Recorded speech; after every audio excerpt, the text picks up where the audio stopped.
Yeah, good morning, everyone. So I'll just tell you a story what has happened yesterday night related to agriculture. There's a cyclone happening right now, Cyclone Motha, and I was pulled up at 9:30 from the CM's office, and then they said like we have to quickly see what is the assessment, what is the damage assessment. Can you tell us? In the night 9:30 they are calling from the CM's office, and we were all online in a conference. His major concern was, is there any damage to the agriculture? Is there any damage to properties? Can we quickly assess? The major problem was there was a power outage, and they were not able to see anything in the real-time governance system. And we were all trying to see, and then he was asking us, particular to me, like, can I use the live satellite images? Can I see now what is happening? And I said, sir, that is not possible. We cannot do anything now. We have invited the Satellite Space Application Center people, Space Application Center people, everybody gave in the same thing. So what we realized is how unprepared we were yesterday night when we wanted to look into things. How unprepared the situation was. Only the people who are on the ground was able to give some information. But what was given as a challenge to us as a TIH is like, can we prepare for the next one? Can we kind of create something which can be used as a simulations? Yesterday I was talking to Lohani sir. The power of simulations is what is very important today. And I'll see if I can talk about something, how this technology, P&T, positioning, navigation, timing, is everything today. You talk anything, I think you have reached here because of using some of the maps, live maps to provide your location. You have navigated, you have timing. So P&T is everything, right from space to common man, and agriculture is not an exception over there. It is very important that how we can leverage such P&T technologies. And also, one of the other technologies I think very familiar, you might be not knowing, you should be knowing, is which we learn from schooling days, is a geography course which we neglect usually. Is now called Geospatial Information Systems. Amazing technology, lot of changes. I'll see if I can make a justification for next 15-20 minutes how we can kind of see what can be done through this. So I'll just talk about, I don't know how much we can call it as a smart, whether we can become smart in near future, but the whole game is to become smart city, smart agriculture, all smart. But unless the technology gets completely infused into the ecosystem, which at a national mission of interdisciplinary cyber physical systems, 25 technology innovation hubs are trying to kind of work together to see how CPS can in fact improve our vision of Viksit Bharat in most of the activities what we do. So I think basically there are three major factors. Any technology you take per se is, I would like to say, like, there is a capturing technologies where we talk about how do we capture the data. Once we have the data, how do we process this data for extracting the useful information. And the third one is how do we use this outcome, how do you visualize this outcome for decision making. So the overall, if you see, it's kind of what we are in an era, I think for some time is due to the advancement of computing. Yesterday also there was a small name called quantum computing is going to take over. So overall, I think it has become a data-driven system now. Everything is about data. Data is all what we are trying to kind of understand. There's a mathematical models used to be a lot of emphasis even now, but the data-driven models have become more and more powerful with the kind of data what we collect. So these are the three things. I think the second most important component, yesterday we had a plenary lecture on AI.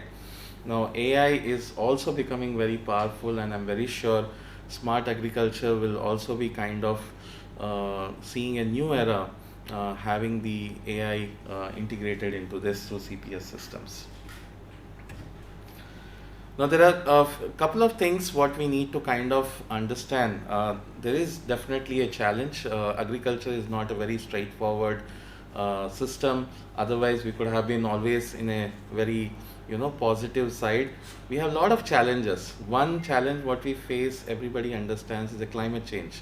and this, as a hydrologist also, I understand the rainfall, other characteristics are very heterogeneous, spatially very varying, temporally very varying, and more importantly, it's not about, if you see, it's mostly human centric, right? All what we are doing is a human centric. Wherever people settle, we would like to create an agricultural lands or resources or whatever we require.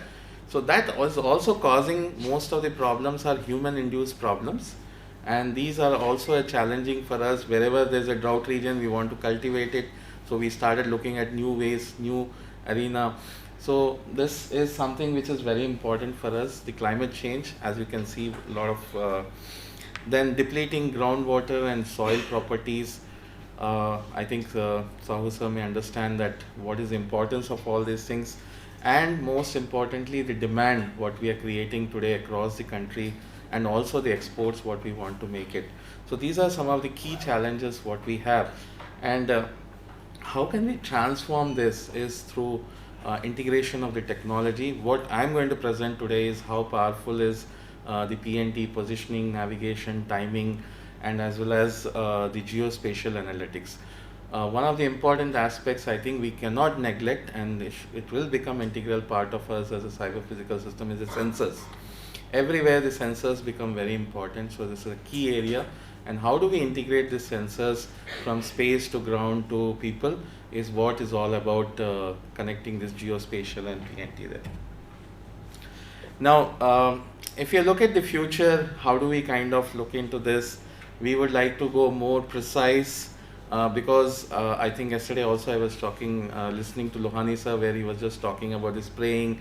We want to do very precise mapping. We don't know how to spray across the field all the pesticides and all, but targetly we should look into.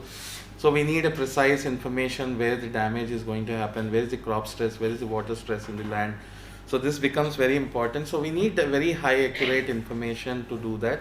And the drones also, today the drone technology is evolving very fastly, and then it should not happen that we identified a tree which is supposed to be sprayed with the pesticides, and then because there's an error it goes and sprays to the other lands. So this is a common problem if we can address. So this is what we require. Prediction is another very important component. Today, as I said, yesterday night we were all looking at the prediction of what is the path of the cyclone, where does it go. So if we precisely know, we can take any decision. It will be helpful for decision making. And the last is very subjective but very important topic is the sustainability. I think all of us are trying to see how our country can contribute towards the sustainable development goals, and agriculture is one of the key aspects for the sustainable development goals, and we should all be focusing on to that. Now, I think if you talk about the government of India, every sector, there are a number of schemes have been launched, number of like you name it, any sector, I think mostly related to sustainability. In fact, agriculture sector has a maximum number of amount of funding and support is been provided through various schemes. Now, in spite of that, we see that it is not been, effective. And there could be one reason is the kind of monitoring what we do, the precise observation is like how do we kind of understand, like for example, I was talking to insurance companies. Today crop insurance is a big thing, but there's also a lot of issues with the farmers falsely claiming for the insurance. How do we kind of look into, so geospatial technologies and PNT technologies helps us a lot. Now, let me give a quick glimpse of what is PNT and what is Geo AI. In a nutshell, PNT is positioning, navigation, and timing. You need to know accurately where is your position. So we require like technologies which we use, global positioning system. We have NAVIC. How many of you know there's a NAVIC system in India? How many of you ever heard about NAVIC? I'm very not surprised that many of you are not raising your hands. This is our own GNSS system, Global Navigation Satellite System. Unfortunately, it is for a wrong reason in the news now, but I see a big bright future for this, and to become very indigenous in PNT sector, our own NAVIC will be very helpful. Then the navigational aspects, everybody understands why it is important, but I am going to show you How it is connected to our agriculture sector, the navigation component. I'm not talking about the logistics, what farmer faces to deliver the goods at the right time, right place. We are in touch with some of the farmers in Andhra Pradesh. Even if there is a 1 hour delay in supplying the mangoes to the Mumbai port, entire consignment is getting cancelled. So imagine the kind of timing they have to maintain accurately. So that is the kind of efforts is there. Second most important component is we kind of neglected, but inherently part of our system is spatial understanding of the ecosystem, which is nothing but geospatial analytics. Very powerful tool today. Every company, big companies from Google to Amazon to everybody is kind of using this. And one of the companies in India which is very good is Map My India. You can look into that. So a lot of things can be done through geospatial intelligence. So Geo AI is becoming the next gen technology which we can use it for agriculture also. As I said, these are some of the key aspects of positioning, navigation, guidance and all those things. Now, I just put some few integrations about what is majorly possible, synergy with the smart agriculture. I'm not talking about the biology side or the plant biology side. Here more of a technology what we can use under cyber physical systems. Definitely the integration of PNT and Geo AI, which is like precisely knowing, predicting where is the crop stress by using like for example, we have this hyperspectral imagery, we have multispectral imagery to precisely find out where is which crop is getting damaged, and then using our PNT technologies, centimeter level accuracy, the robot or the drone goes there, flies and then puts it. In fact, I was asked yesterday, why can't I fly a drone? So I said, at this wind, no drone will be able to sustain in this cyclone. But again, so there's a possibility of this integration and it should be done, and it is done, but not at a level what people have been using. Then, as I said, one of the technologies which we should focus, IIT Madras is on IoT and sensors, and this is key component is everything is sensors, and we need to focus of integration of sensors. Today we talk about AI a lot, so AI integration is also important. This is more to understand, to predict the kind of crop yield we can have, the kind of climate we can look into this. And the last is nothing but I would definitely like to see in near future our own system NAVIC integrated. It is integrated to some way in the disaster management side, especially for the fisheries, but not really to the I'll also talk about what is the problem with the NAVIC little later. But yes, so these are the few synergies what we have. Now, if you look at some of the key applications I have just listed over here, which can integrate both Geo AI and the PNT sector. The first most important component for agriculture is to monitor the soil health, which is again to know whether the soil is suitable or not suitable. So satellite technology can help us, and to precisely demarcate which of the areas are available to us. Then the scheduling becomes very important. When do we sow the seeds? So one of our faculties who work on scheduling problems. So there is a varying schedule depending on when the monsoon is onsetting, and then it all depends on the availability of the water. The other reason is the non-availability of the surface water, the misuse of surface, mismanagement of surface water is causing people to use the groundwater resources heavily. Again, there's not much regulations on the groundwater, and you can see there's a depletion of groundwater.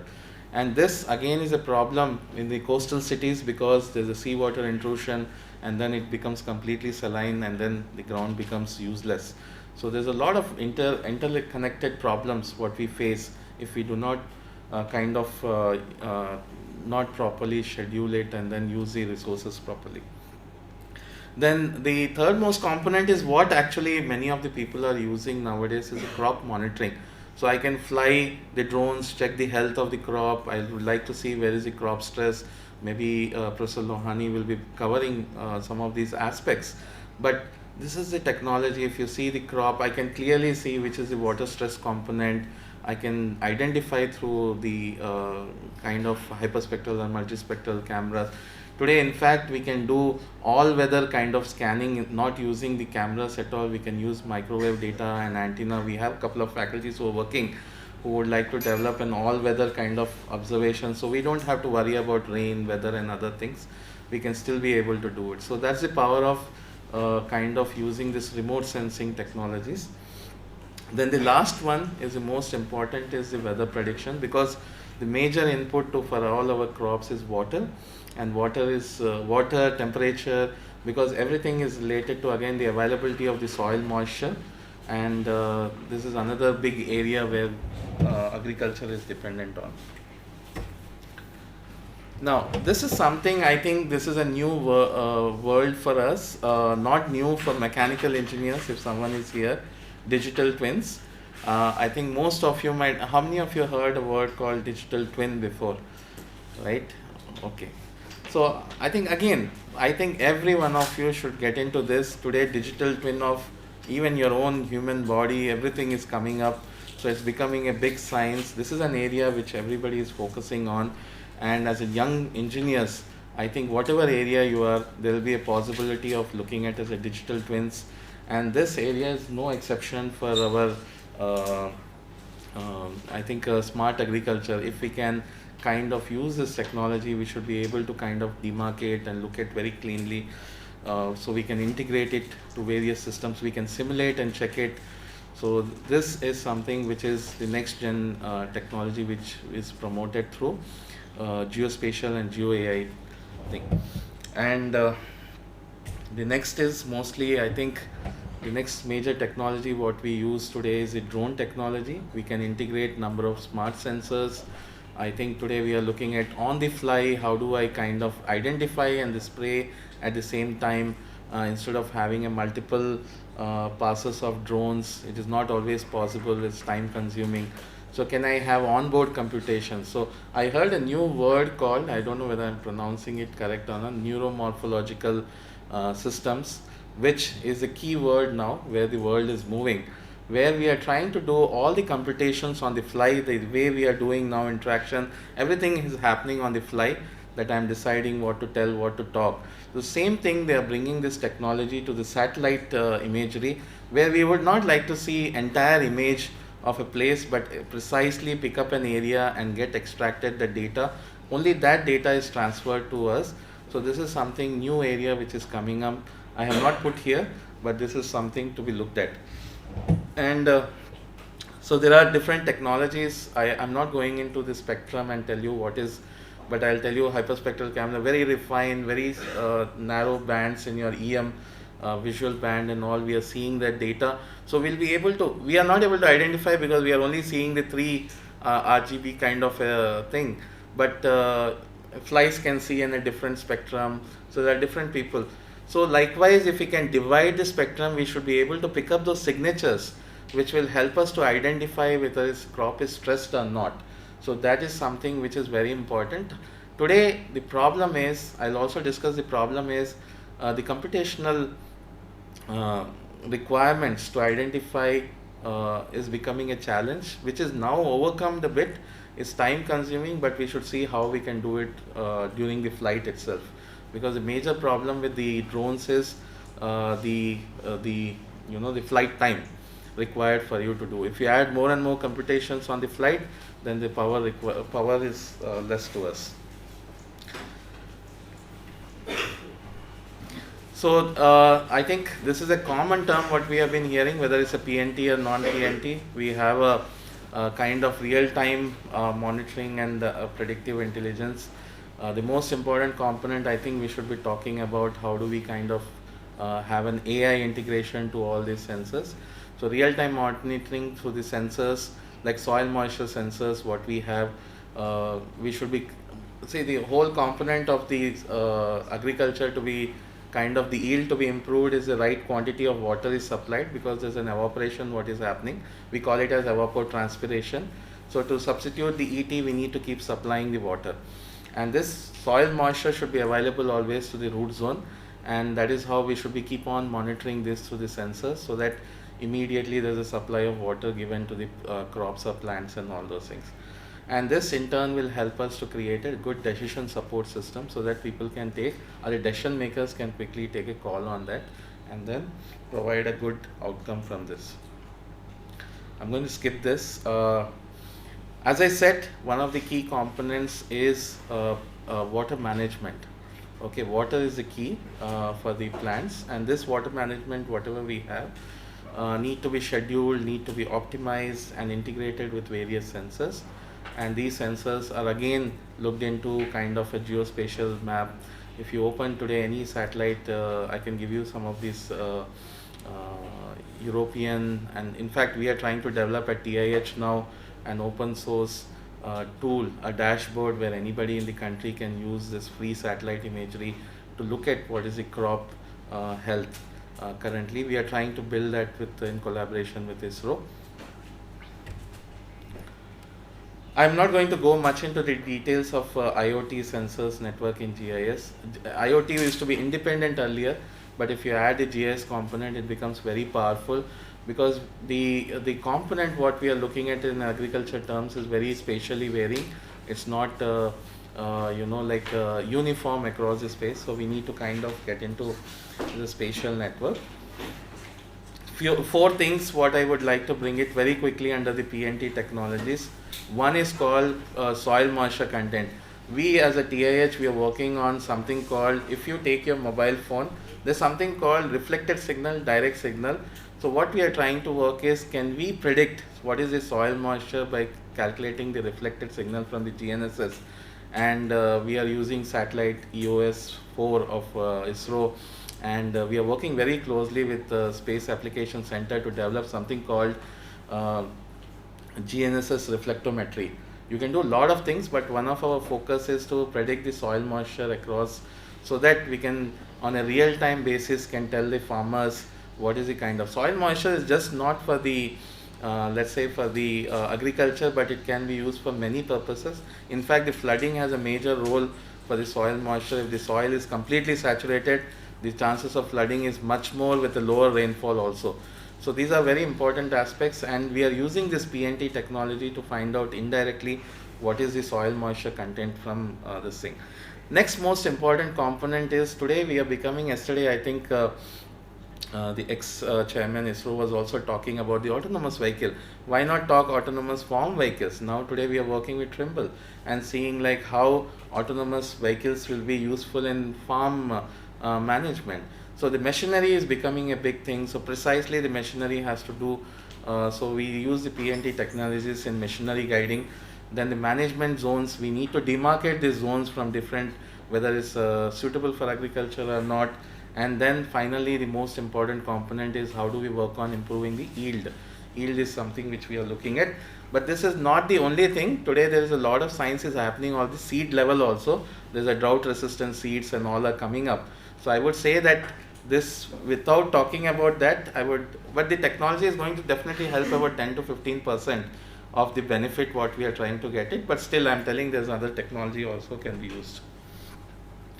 I'll just quickly go through this NAVIC related information for the benefit of all of you who are hearing for the first time. We have our own constellation of the navigation system, navigation using Indian constellation. So it was also called IRNSS earlier. So NAVIC was given by the Prime Minister as a name. And we have very unique alignment. So we have like a geostationary satellites, and then we have 4 satellites which are in a stationary orbit. Currently there are only 3 satellites which are functional.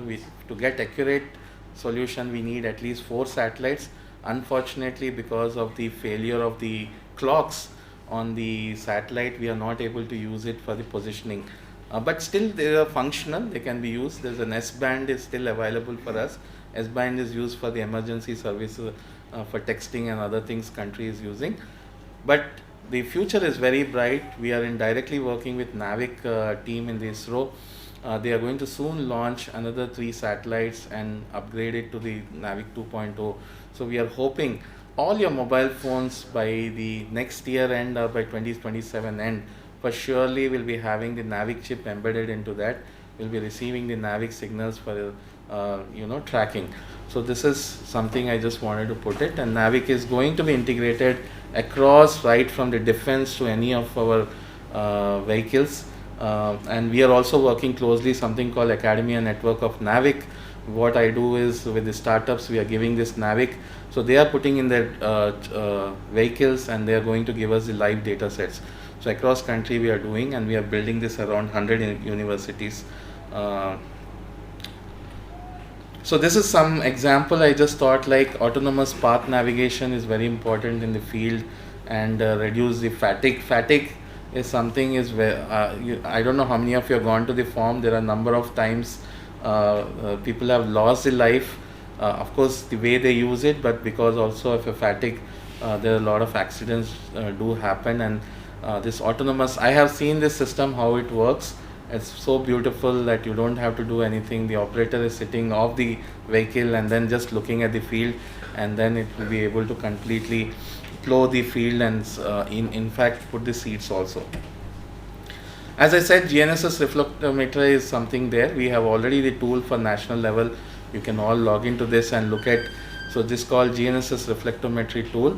You don't have to go in situ and all those things. You can just use your GNSS signal to find out what is our soil moisture. Very, very important. Of course, the only problem with this tool is it's a very coarse resolution. What we are looking at is a very field level resolution, which we are still working with ISRO to see how we can provide it to them. Another important aspect I think many of you not know, and then we should be using, and we are pushing it along. I'm working very hard to get into this CORS network. It's called Continuous Operating Reference Stations. Survey of India has put across the country thousands of stations. Today there are private companies who have put thousands of stations. These are ground stations which are available where you don't have to get the satellite signals, but very high accurate signals can be brought through this ground-based connections, because these are the bases which are already kept across the country. You can access to any one of them and use it. We are working with the drone companies, we are working with agriculture companies. So we at the TIH are trying to integrate CORS for various applications, especially one of the applications is for agriculture sector. And this helps us a lot in localizing the improving the precise location using the CORS network. And there's a National Center for Geodesy over here. They are also having IGIS stations. So if anybody is interested, you should also visit in the those. So CORS can help us a lot. I mean, people don't see the value, but I think it's very important. The positional accuracy improves a lot. It goes less than a centimeter if we can precisely calibrate it. Precision is also good, and the network availability is 24/7. It's not like we have to wait for the satellite connections and all. At least 4 satellites are connected to us. So this helps us a lot if we are using this CORS network. I'll just close it with what we do at IIT Tirupati Technology Innovation Hub. We are on positioning and precision technologies. We work wide areas, right from atomic clocks to the GOI applications of to the agriculture and various sectors. So PNT and remote sensing is one of our key areas in both technology aspects, skilling aspects, startup aspects. And we have recently developed a lab called Geospatial Intelligence and Applications Laboratory to cater all the digital governance and public good platforms to be developed. These platforms are not even also developed by us. Any startup who has this, in fact, we are going to become one of the largest repositories of the tools developed in India. We don't want it to be replicated. We want it to have a library of all these tools so that there is a one-stop website for everything and people can benefit out of that. And agriculture is one of the key areas for us, and we are focusing a lot on that. Last slide. We are also working on agriculture sector on a national program. We have something called National Geospatial Policy in December 2022, which has a game-changing decision for us. Earlier it was difficult to do mapping and other things as an open thing. Now we have this policy put up. Now recently Finance Minister has also given a nod for National Geospatial Mission, where a lot of activities related to geospatial is going on. And one of the programs which has been done, how to kind of get the data. There's a lot of data has been collected by the departments, government agencies and all, but never have been used or seen the daylight. And Operation Dronagiri under GDPDC is one way to look at how we use this information to kind of develop useful products for the district administrations and all. So we have selected 5 districts across the country, 3 sectors: agriculture sector, logistics and infrastructure, skilling and livelihood. In agriculture sector, we have so many startups working in these areas. You can see most of them are related either to look at hyperlocal weather forecasting. So these are some of the startups who are directly linked to agriculture sector. And the good point about this is used by the administration to showcase what is the improvement what we are able to get it.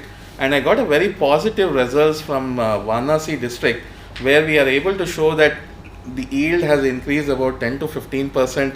The accessibility to the farmers for the insurance has become, the time has reduced, I think about 40 to 50%.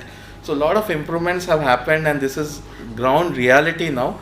And we are going into Operation Dronagiri 2 to extend it to either more districts to showcase the large scale impact of geospatial and PNT, or otherwise we are going to get into more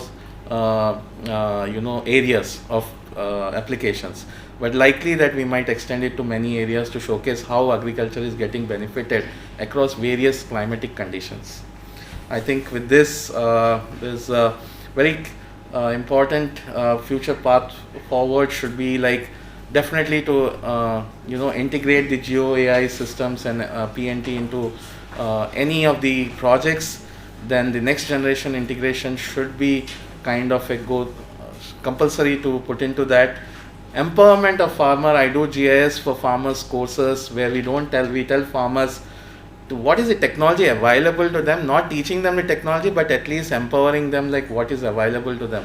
So I have a unique program called GIS for farmers, where we try to tell them like how this technology can help them, but not tell them how to use them. So that is something which is very important. And we should look at a national scale. Pilot scales have been done across.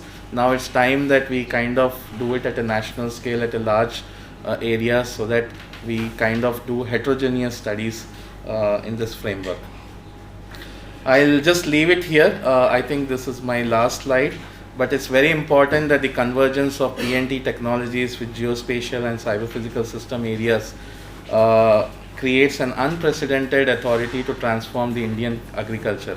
Okay, so I think this is something very important that we kind of look at all together. And in this room, I think everybody can contribute in a way somewhere as a cyber physical systems, and we should kind of integrate it and work together to see how we can build India's next gen agriculture, smart agriculture, ecosystem in the country, and especially for what we have the dream of Viksit Bharat 2047.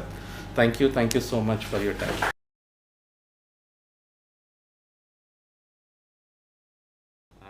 I'm professor here in IIT Kanpur, and actually Dr. Rosen has already set the background for my talk.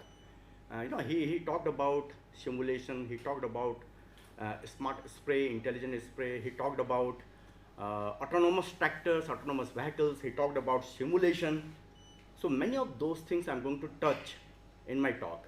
And over here you will notice that the different organizations who are involved in this particular project, and SIMDAS is a new startup from IIT Kanpur, and SIMDAS, as the name is, simulation or simulated data as a service. So within this SIMDAS, synthetic data is generated, and what is being done mainly, SIMDAS has developed an end-to-end platform, and using that end-to-end platform, the autonomous vehicles can be tested whether they will perform good, bad, or what. So that particular SIMDAS platform can do it. And the SIMDAS platform for the simulation can be also used to create simulated digital twins, say agriculture zones, agriculture area, on an orchard. So this is what we have done. The Krishi Spray, and our partner in this particular work is AV Agritech. Krishi Spray is their brand name. So this particular work we will be doing with the help of them. Also for this work I took funding from IDEA, ISI Kolkata, And also, recently a funding has come from City Social. So I would like to acknowledge all of them.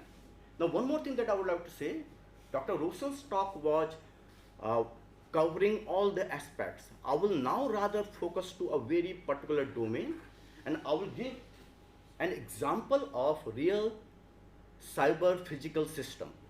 And what we will see that we are developing this cyber physical system not only for the sake of development or writing a paper, writing a report, rather taking it to the market. So the product that we have developed out of it is going to the market in next 2-3 months. So that is what has been achieved in this. So let's talk about what it is all about. So this is what you know. Say traditionally the spray, because different kinds of sprays are required in case of the orchards, different kinds at different stages. So traditionally it used to be done by people, and in that case the people are exposed to those agrochemicals, which is not good, which is dangerous for their health. Also, it is a very time consuming process. So in order to handle this, there is a new kind of spray which has come in the market in last a decade, I will say, internationally, and last 7-8 years in India also. This is a mechanical spray. What this mechanical spray does, you will see a tower and it has got the nozzles. As this entire thing is being pushed forward, it keeps spraying. Now there is a big problem also with this mechanical one. Just observe it.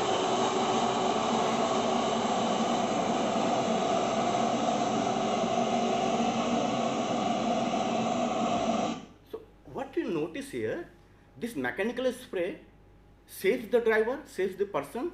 At the same time, it expedites the spraying, isn't it? But at the same time, there is a big problem with that. It sprays indiscriminately. Whether spray is required, not required, it is just spraying. There are, one design is this, there is another design of the spray. That's the tower one.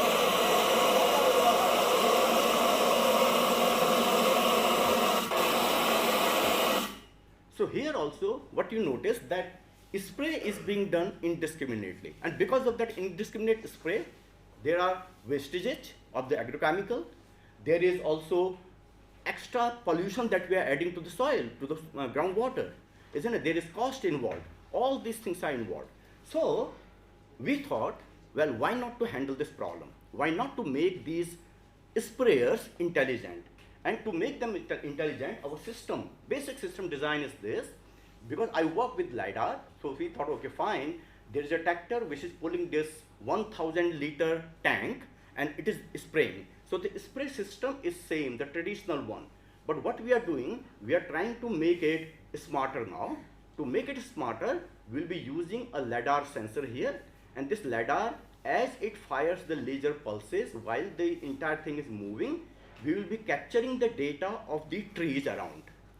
And by capturing the data of the trees around, a compute over there will decide, okay, where is the tree, where there is no tree. And accordingly, this entire information will be communicated to the nozzles in the back end. And these nozzles will switch on only if there is a tree. If there is no tree, there is no canopy, the nozzle will not switch on. So that way, the spray will be a smart spray. So this is the flow diagram of the different components that we are using in this. Now, one aspect of this is, as we are spraying from the nozzles, each nozzle is covering a certain zone, as you notice over here. So, in our data processing from the LiDAR sensor, it should be possible for me to understand what is the density of the canopy in this particular zone. If the density of the canopy is more than a threshold, in that case, the nozzles will switch on and will spray. If the density is less than that, these nozzles will remain switched off. They will not spray. So that is the core idea with which we work. And then also, in addition to this, we wanted to capture the information in the map form. For example, this, we wanted to capture the information where my sprayer is going, how much area it has sprayed, which all trees it has sprayed, how much consumption of the agrochemical has been there. All that entire information we wanted to capture here. So the algorithm design was very simple, and in this case at the bottom you will see we are using the SIMDAS simulation platform, because in the beginning we didn't have the data from the field, and it is always difficult to go to the field, collect the data. Rather, why not to simulate that data? So SIMDAS our startup at IIT Kanpur has as that sensor and scenario platform in which we can simulate orchards, in which we can simulate the movement of the tractor and the sprayer, in which we can simulate the LiDAR data generation. All these things can be generated. So here is one example. As the tractor is moving and all these trees are simulated trees, and also the data, LiDAR data that I'm showing you here is the simulated LiDAR data. So the algorithm, finally what it does, as we are moving here, it makes the zones across the trees, and within each zone, we will determine the density of the foliage there. So as per the density of the foliage, we will take a decision whether that particular zone is to be sprayed or not sprayed. So that is what we will be able to do it. Fine. So in this case, there are many steps actually from the concept to take it to the product level. There are many steps, and I will show you those steps, how the things progress. This is the POC. So in the case of the proof of concept, which we did at IIT Kanpur, we are doing first the testing of our algorithms. Okay, and you know, this is very interesting. In this case, what we are doing, we are using a Husky. Husky is a very small robot, and in the back of the Husky, instead of these sprayers, we kept the torch lights. And wherever there will be a tree, LiDAR will observe it, and the torch will switch on. So in order to replicate it, you know, the first proof of concept will be done like that, and you will see that quick example of it. So you will see that, so LiDAR in the front is observing, and as it observes the tree, the torches will switch on. For example, here also LiDAR will observe the tree, and the torches will switch on there only. So this thing proves that yes, our algorithm is working. But you know, taking this algorithm from this stage to the next stage is a difficult process. So what we did, now we have to take our algorithm, our control unit, to the actual physical system. So the physical system means the farmer's tank with the nozzles and the tractor. So we took it and we designed it and we experimented that it's solvable. So this is the prototype number 1. So in this case, wherever you will find there are some canopies, the nozzles will switch on. Again, the canopy will be there, so the nozzles will switch on there. Right this. So that is also again the prototype number 1 only. From the prototype number 1, we'll learn a lot about what yet to be done and all that stuff. So then we come for the final version number 1. In final version number 1, we wanted also the farmer or the person who is handling this instrument should have a control also on the spraying. For example, if the algorithm part fails, now the control should be manually. So manually one should be able to operate it. So we added some more things inside.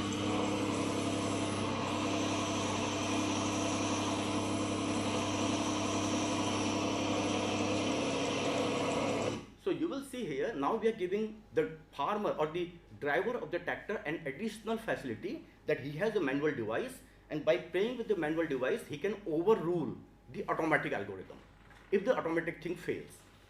And in this case, we had also then a mobile app ready with us. I will talk about this app.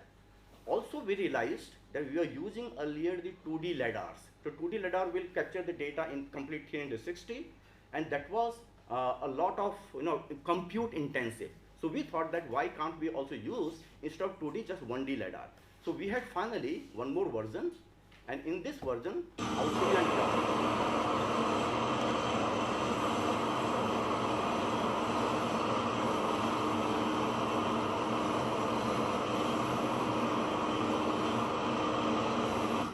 So again, in this case, you will see wherever the trees are, canopies are, that side of the nozzle is working.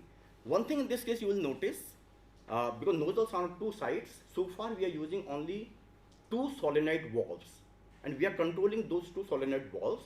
So all these nozzles will switch on or switch off simultaneously. But what we can do, if we increase the number of the solenoid valves, individually each of this nozzle can be operated. That is also possible.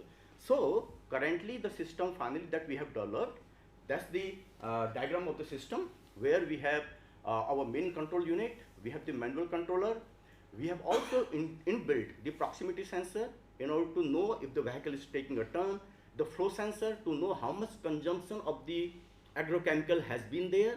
We can monitor that. We can also have the sensor for the tank level. Also, the LiDAR is connected to this thing by the Ethernet, and then all these things. So the final system I will show you in a while.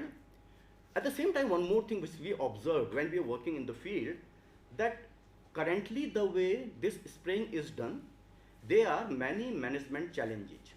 What are those? For example, the coverage is uneven. Okay, so whether it is dense or sparse, currently the system doesn't know it, and a lot of manual guesswork is there. How much we have sprayed, what all we have done, because the quantification is not there. Then the owner of the farm, he doesn't have any idea what that person is doing in the field, because there in the field someone is driving the tractor, but the person who is the owner of the farm, he's sitting in his office, he doesn't have any control on that. So that was there. And as well as, once the job has been done, lot of data can be generated. There was no analysis of that, which all crops have been sprayed by what liquid for how much. It is not there. So for that reason, we have now created an app, and this app it solves all these problems. It will do proper job planning. It will do the mapping also, where the sensor is going and where it is capturing the data. It will do better control unit management. It will do other live monitoring. Live monitoring means as the sensor is working in the field, the device is working in the field, the owner in his office can see where the device is right now and how much it has covered. All that information will come to the owner, and as well as lot of analysis of the data that we have generated. So finally, this app is also now ready with us. So this is the final device, and I would like to tell you that 4 such devices are currently in trial. After multiple rounds of these, they are in trial in Maharashtra, and in coming 2 months, we will be able to sell this device in the market, and we are starting by building 100 such devices. One more thing is there, you will see here, plug and play. So the way we have designed the device is a plug and play, because there are many such systems which are available in the market.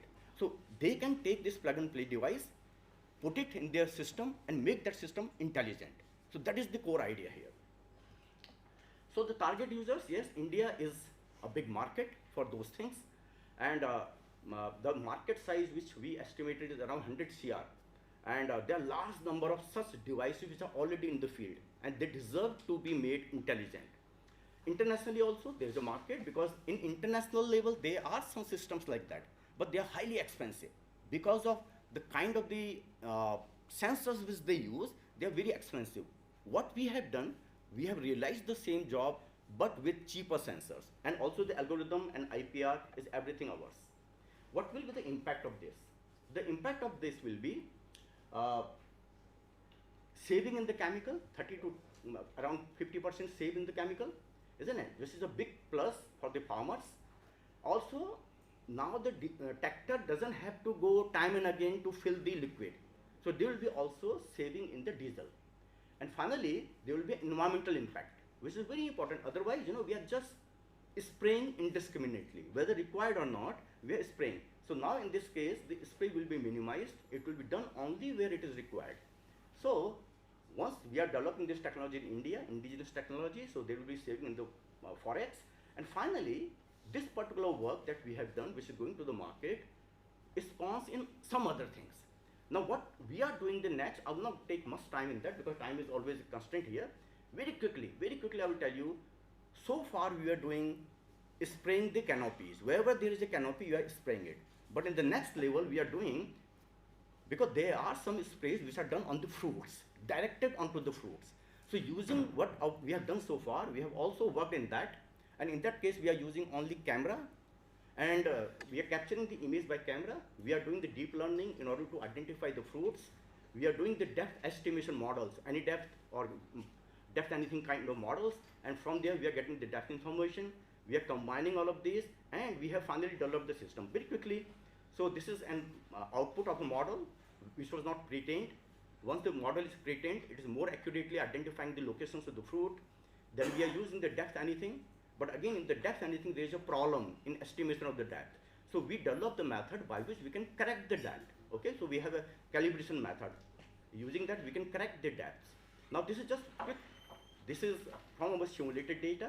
So pomegranate orchard, if we do the segmentation for the fruit, that's the example. We do the depth anything, so that's the depth map for that area. And why the depth map is important in this case, as we are going on a lane which has the trees on the both the sides. If I'm taking the image will have the trees on the, image will have the image of the fruits on these trees as well as the row behind. And when we are spraying, we don't want to spray there. So we need to estimate where these trees are, where we need to spray, and this row we don't want to spray. So we want to do thresholding. So that's why the depth anything is being used, and here we are doing the thresholding.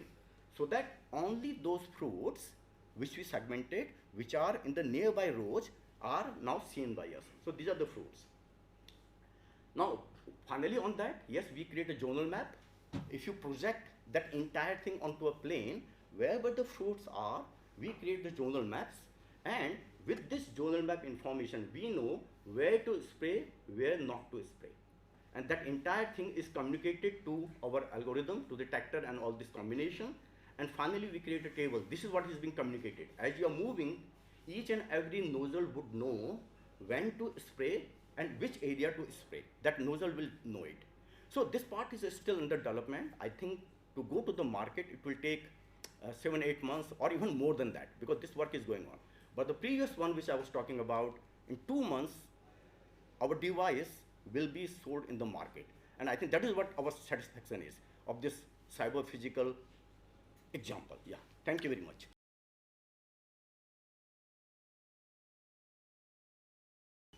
And I really appreciate INAE for inviting me. And I'll present some of our work, what we are doing for the villagers. Okay, in fact, not villagers, for myself, but that can be useful for villagers. And we are also associated with one small entity at IIT Kanpur. I'll show that website. If you wish, you can visit that particular segment. It's called Rosie Shiksha Kendra. It is initiated by the gracious funding by Mr. Ranjit Singh, who is our alumnus. Okay, so that particular segment only works with the villages, and that work involves education, online education. Second part is on pottery, on leather, as well as on solar drying of vegetables, fruits, and alternate products. So there also I am involved. I involve myself in 2 aspects. One is potteries, and second one is vegetables drying by solar drying. Okay, Professor Sandeep Sangal is basically the coordinator of that particular segment, but I invite all of you to come and visit that. Now this is about alternate natural agro-resource management to counter corrosion. So this is little off the topic, it's not about sensing anything, it's about realizing something. Okay, so we have seen for the last 2 lectures I was present, and then I saw fantastic work done, and so this is may not be that fantastic, but it might attract you, considering that some of the aspects many of us simply ignore. For example, in electrical engineering, we hardly take care of the contact loss due to corrosion. Okay? And in the solar cell industry, one of the major problems that is coming up is because of corrosion related problem, and that leads to breaking of contacts and the cell functioning is off. Okay, so that I'll talk about a little bit about corrosion, and then I'll talk about protection. And when we talk about protection, one of the aspects can make use of some of the waste generated in agricultural field, as well as some of the agricultural fruits or vegetables can be used to generate some of the things which can protect corrosion to a great extent. For example, I think chana. I think everybody knows chana. Is that correct? Chickpea. I think chickpea is absolute common to everybody. Okay? But chickpea skin can be used for protecting metals from corrosion. Okay? Fish skin, okay, fish scale. I don't know how many of you know. Fish scale contains a lot of collagen. And that can be used, people are trying to make use of that particular fish skin for making bandage. Okay? But it has components which can actually protect corrosion, protect metals from corrosion. And then waste like manures. Okay? Manure can also be used. Okay? So we have started this work. We'll show some result. I'll not get into the fundamental aspects of it. I'll just showcase, make it a little popular talk rather than a scientific talk. So now let's start. So this particular slide, nowadays it's an age of sustainability, as if we haven't done sustainability before. Okay, so that's the problem. You know, we have been doing sustainability, but this has come up in its new avatar, and people all talk about sustainability. Just like nanomaterials, you know, in the materials field, even in a for example, micro-sized materials, people term into thousands of nanometers. Okay, so this is another aspect people are doing, but this is important. We have been doing it, and villagers are the best people to do it. Okay, so society, environment. Can I have a pointer?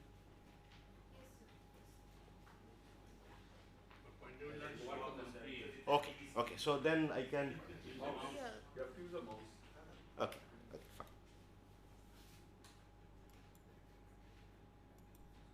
Okay, so you know this environment, society, economics, we all talk about, we know everything about it.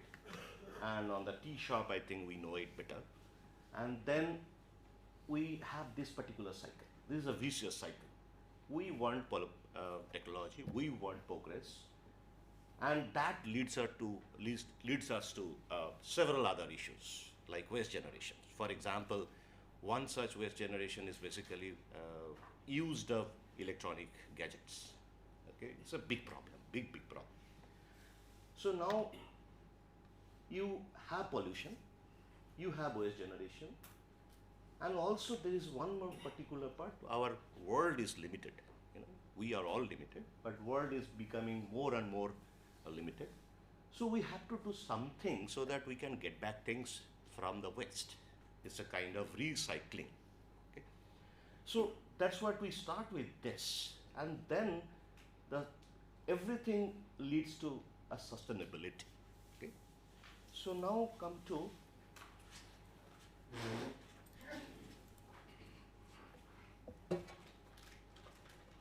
so now the problem happens. I cannot change the. I have to exit from the laser pointer.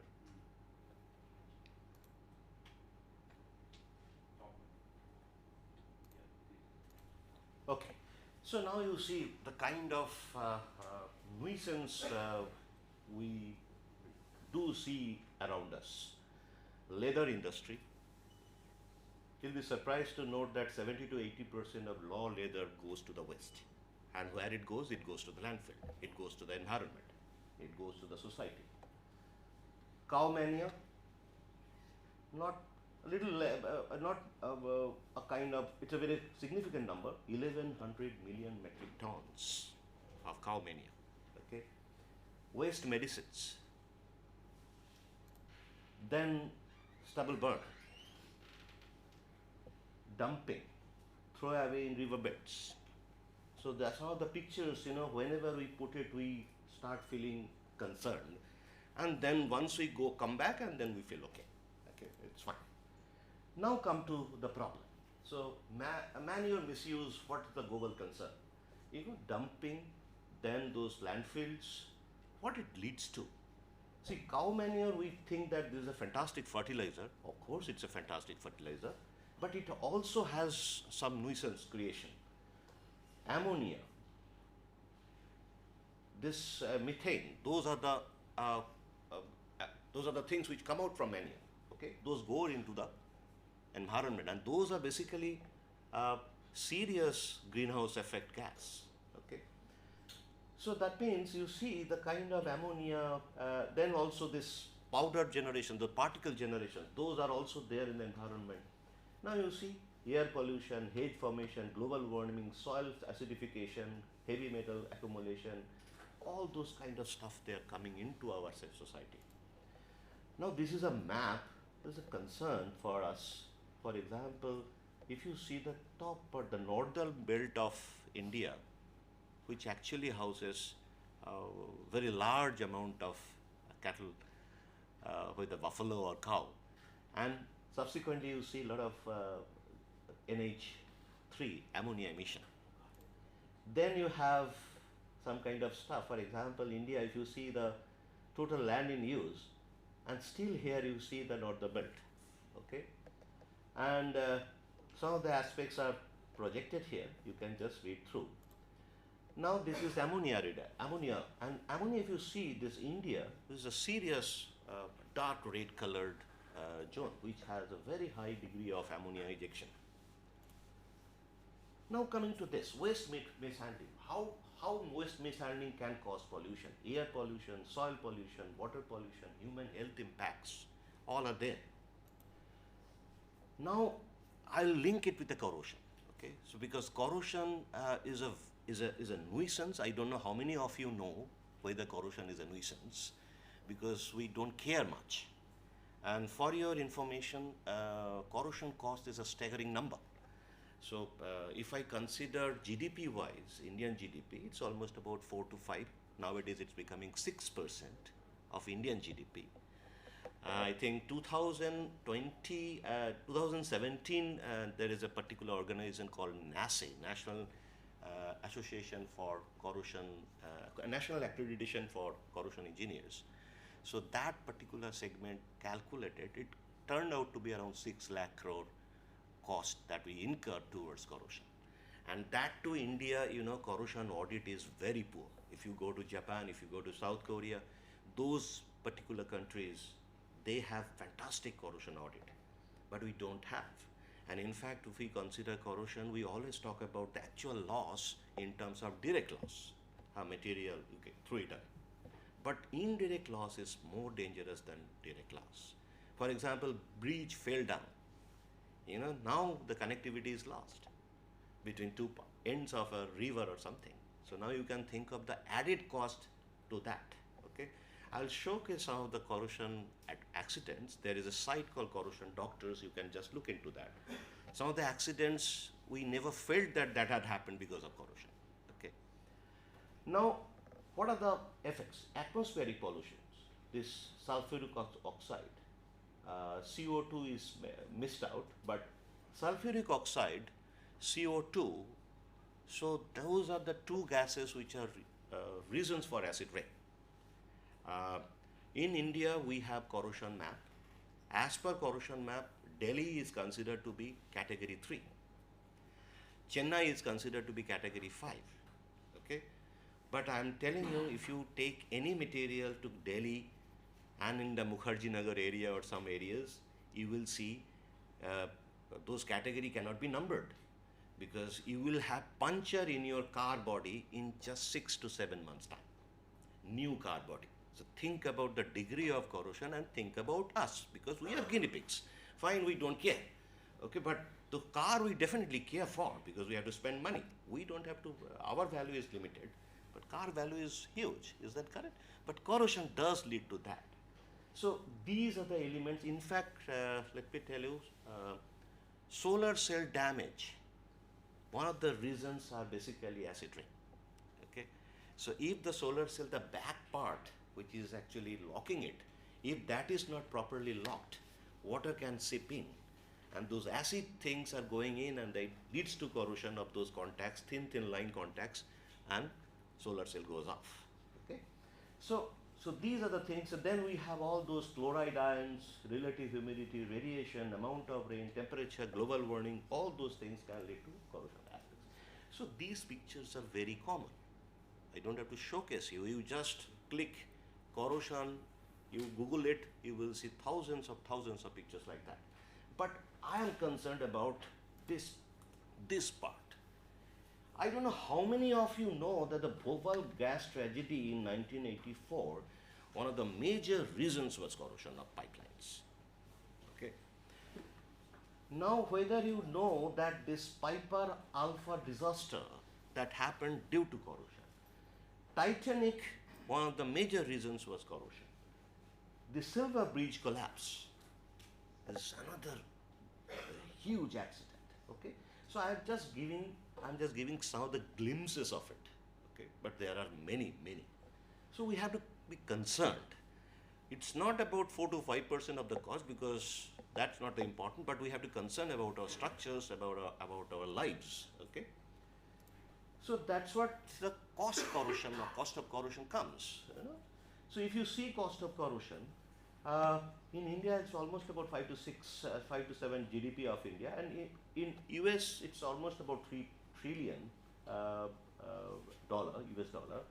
And if you see the cost of corrosion is associating all the factors: shutdown, loss of efficiency, human life, safety, all those factors. So now, while after looking at this thing, somebody should think that, okay, let us be a little concerned about corrosion. Now, how would we protect it? Let me tell you, nobody can prevent corrosion 100%. Okay? Because corrosion is a natural phenomenon. You know, in thermodynamics, we had read, it was a very difficult subject. You know, I never understood it. I struggle to understand that. But you know, that thing has simple word has mentioned that the natural processes cannot be stopped. It can be controlled. It can be reduced. So that's what people do while controlling corrosion. They try to find corrosion protection methods. So the most common protection method, what do you think? Paint it. Okay. So that is there, coating. Okay. There are other stuff, plating, potential change. Potential change for electrical engineers, it is fantastic, you know, positive, negative terminal, you know. Still I confuse that what is anode, what is cathode, why it becomes positive terminal, why it is negative terminal when we talk about galvanic cell and electrolytic cell, you know. So that's a confusion always. But their electrical engineer can actually have their hand into that, okay. Change of condition, corrosion inhibitors, design improvement. For your information, almost about 60 to 70% corrosion protection can be done, can be materialized if you change the design of your component. You don't have to change materials. There are costly materials. Okay. For example, sometimes the steel cost can be more than the silver price. Okay. For example, there is a steel called Murray steel. So that steel is extremely costly. There are stainless steels which are extremely costly. Okay, for example, there is a steel which is used in biomaterials, 316L. 316L is used as a biomaterial, you know, all those operation tools, because it doesn't corrode. And sometimes people also put it as a kind of prosthetic replacement. Okay, so those are costly because you don't want those materials to get corroded inside your body. And the body fluid is extremely corrosive. You don't know. You just take little bit of iron ball and put it in your sputum. You see after 5 days, extremely corroding body. So actually we are carrying corrosive materials. So now coming to the some of the factors what we can think of. Now coming to the villagers, what we can do. We can contribute into these corrosion inhibitors. Corrosion inhibitors, the advantage is, it is used in few ppm level, but it can turn a mild steel into a stainless steel. Okay, mild steel corrodes heavily, but stainless steel has a very high corrosion resistance. But mild steel can be converted to stainless steel, and the cost of stainless steel is almost about 4 times the mild steel. Okay, so you can think of that even few ppm you can actually get to that level. So that's what we are thinking of these corrosion inhibitors. And there are inhibitors. For example, chromate, phosphate, molybdate, nitrate. Nitrate, for example, this nitrate is used in the concrete protection. Those are the inhibitors. Okay. So, but these are not healthy. These can get into, for example, chromate. If it goes into the solution and chromic CR6, little chemistry, you know, so that CR6 is carcinogenic. So they are basically, some of them are very, very highly health damaging ions. Okay, so okay, they can give very good corrosion resistance, but we have to think something green corrosion inhibitor. So the when comes green, we turn up into some of the aspects which can be generated from green products. So now we have synthetic, we have traditional environment, but they are harmful. But we have green corrosion inhibitor. For example, neem. Everybody knows. Tulsi, turmeric, rose, marigold. I don't know whether you know that the inside part of a green mango, that what we throw it, people have found inhibitors from out of it. That is called that white, what is that called? White seed part. You take it out, you snatch inhibitors out of it. And India is actually having a rich source of tropical plants and tropical fruits.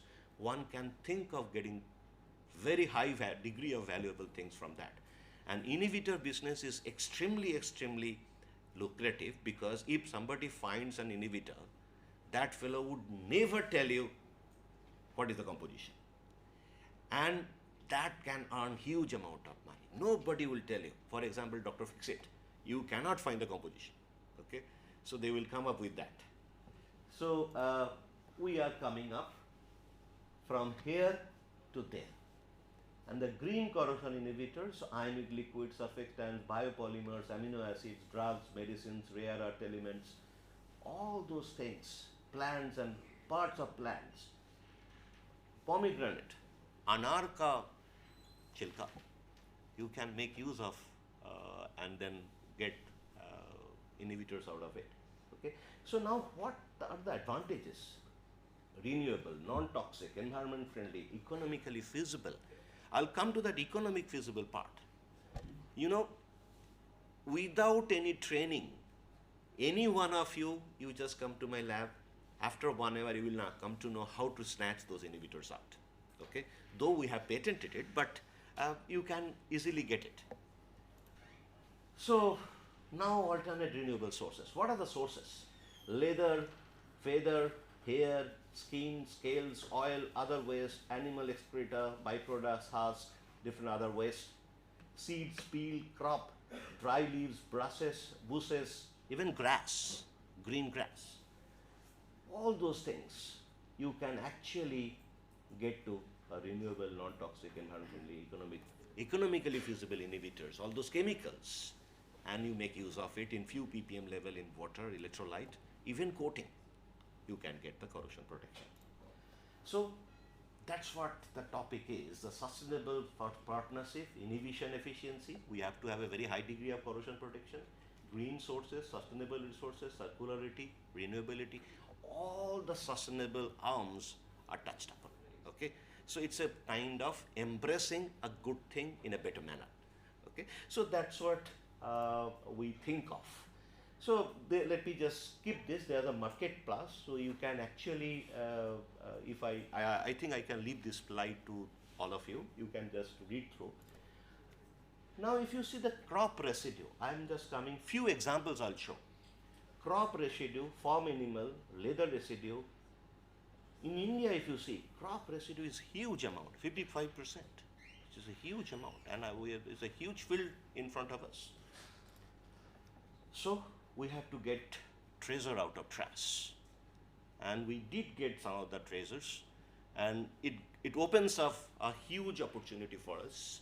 Okay, of course, as an academician, we need papers, patents, and I do get that, but the major important factor is whether I'll take it back to the village.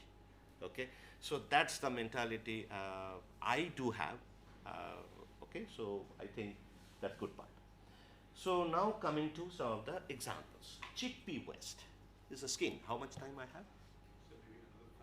have? I think I'll be good to go. So now you see, this is the process which is given. No costly equipments. You need blenders, grinders at home you are using, and you make use of it. This is a maceration method. So that maceration method uses water, because water is the polar liquid. It can take out all those useful things. And what are those useful things? Phenolic compounds, tannins, saponids. Those are the compounds, those are present in those things, this chickpea, rich amount. Okay, And then we just take it out, and that concentrate we use 2 to 3 ppm level, we get the effect. What are the effects? Don't go into that part. Sometimes we have to show this just to get the paper published. But the main thing is this part. If you see, I'm just showcasing pH2, extremely acidic pH2 liquid. If you put it on your skin, it can burn. Okay, it's extremely acidic liquid. Then pH 7, water, what you are drinking, that is pH 7, and pH 12, all those concrete structures, 13 to 14 pH they maintain. Okay, so if you see the inhibition efficiency, it's coming around 85 to 96%.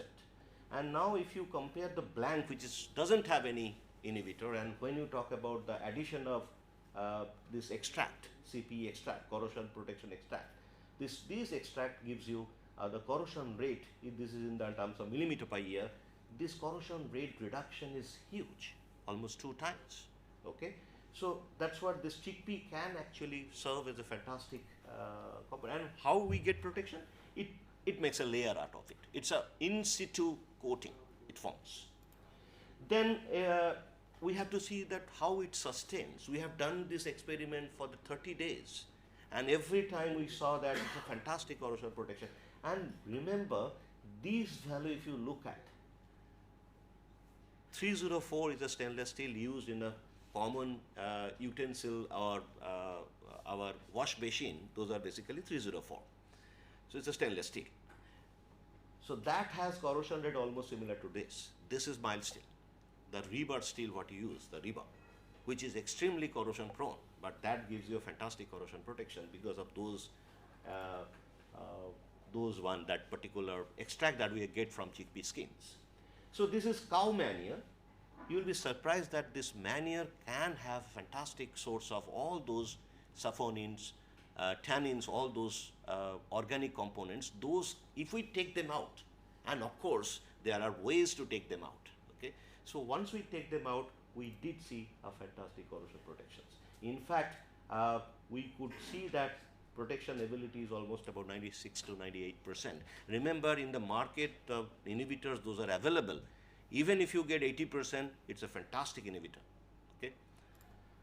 So like that, even we have done all those efficiency calculations. I'm just going some of the aspects. For example, this particular cow manure inhibitor, that can be effective in steel, that can be effective in this AA2024. This is basically the Russian aircraft, all the body that is made of this particular material. This is 2000 series alloy, copper, aluminum copper alloy. This is called duralumin alloy. All the Russian aircrafts are basically made out of this. So now everywhere, and even magnesium. Magnesium is extremely corrosion prone. Okay, so that's the problem with the magnesium, that though it has extremely high possibility to be used as engine products, but because of it has a very high corrosion rate, people are little hesitant to use it. So feedstock, cow manure, then feedstock, what we feed to them. Again, if you see all those feedstocks, those are naturally abundant, and everyone can give you the protection ability of 90 to 95%. I'll come to one particular part, leather. Leather waste, buffing dust we got from one of the industries in Kanpur. And Kanpur, when I came here, I asked somebody that what is famous about Kanpur. I heard a particular word called kalatmak juta milta hai. Okay, so first time I heard that particular word kalatmak is a artful, kalatmak. I know Hindi Fasi people, I think they can relate kalatmak. Okay, so from there we got it, and here also we saw even in the strong acidic media, we can get a very good protection to the mild steel. In a leather plant, the major uses of metals are basically when they dry the leather after tanning, they stretch it on a iron grate. That iron gate grows off in just I think 15-20 days.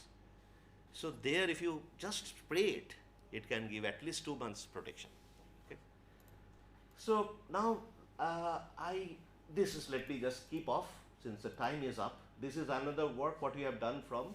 This flower is very common. Can anybody tell me what is this flower? Sadabahar. Okay, there is one more name to that. Huh? Fantastic, but I take it as a Nayantara. Beautiful. So that's what you have to give little poetic justice to that flower. Nayantara. Okay. No. Nayantara is Bengali, but in South we have a beautiful actress, Nayantara. Okay. So from Nayantara leaf, I don't know whether anybody knows it. Nayantara, the entire plant is medicinal. Every part of it is medicinal. Okay. So there also we got fantastic inhibitor. So let me just move to the. This is one work we have done, porous clay, and that porous clay we thought that we'll use it for storing vegetables, because here summertime we do have a problem of vegetable loss because of the hot summer. So this it's basically a kind of refrigerator kind of thing. We did see the temperature goes to around 7 degrees Celsius when the outside temperature is 40 degree with our clay part what we have designed. But we found another interesting aspect. These are the clay color. This color, if you see this color, is a golden yellow, though it's not coming up there. This has a fantastic sound absorbing quality. So one can make use of a kind of tiles to make it soundproof. Okay, it's a low-case product. So we have patented this. So this is the all the measurements, and it has a much better than brass even. Ceramic tile, if you see, almost a very good thing. So let me just go to this particular website. I would urge you to visit this. This is a contribution towards the villagers, and if you see some of the pictures, okay, so these are the pictures, you know. So we go to the grassroots level and we try to contribute. Rather, we feel proud that they accept us. It's not that we go to them. Okay, so thank you very much.